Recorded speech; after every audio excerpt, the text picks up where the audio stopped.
sú medzi nami generácie, ktoré sa zaslúžili o to, aby my sme mohli dnes fungovať ako riadny a kompletný štát. Za to máte naše veľké poďakovanie.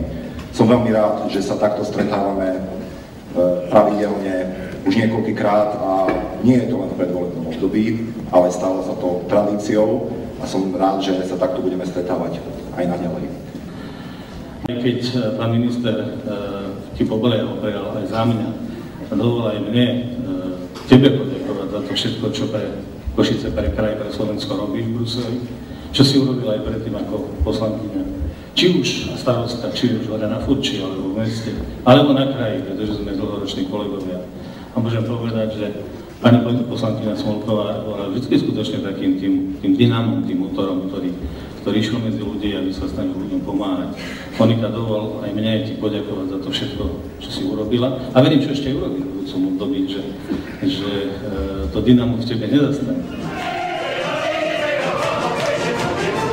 Urobila tradíciu a tieto divadelné predstavenia sú úplne úžasné a skvelé a môžeme povedať, že v tomto roku ešte zvlášť, keď je také obdobie alebo rok medzigeneračnej solidarity a to, že vlastne príjmeje aj mladých, strednú generáciu aj starých, že si spolu sadnú na takéto predstavenie je úplne skvelé a dúfam, že tieto predstavenia budú pokračovať ďalej a veľmi sa teším aj na budúci rok. Musím povedať, že aj výber tejto Čardášovej princeznej je úplne skvelý. Všetci sme sa veľmi dobre zabávali, pretože nie je to len ľahké operetné predstavenie, ale je to predstavenie, ktoré nastavuje zrkadlo a môžeme povedať, že aj v súčasnej dobe. Už niekoľkýkrát som na takomto predstavení, vždycky to robí pani Monika v októbri. Teraz spojila ten október, mesiac úcty k starším, zároveň s rokom Solidarity, ktorý prebieha v rámci Európy.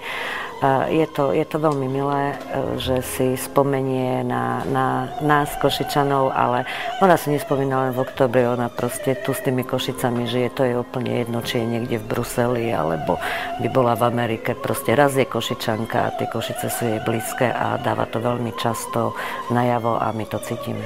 Ja sa každý rok teším a očakávam práve, kedy nastane tá chvíľa, kedy sa to predstavenie zopakuje, lebo tak ako dnešný večer bol pre mňa jeden úžasný zážitok, ktorý sa už v podstate opakoval v mojom prípade tretíkrát. Takže myslím, že pani poslankyňa organizuje jedno krásne podujatie, ktoré už, ako spomínali aj moji predchodcovia, má istú tradíciu a dúfam, že si ju zachová. A veľká vďaka za to, že som sa toho predstavenia mohol zúčastniť aj ja. Ešte raz vám ďakujem a prajem vám príjemný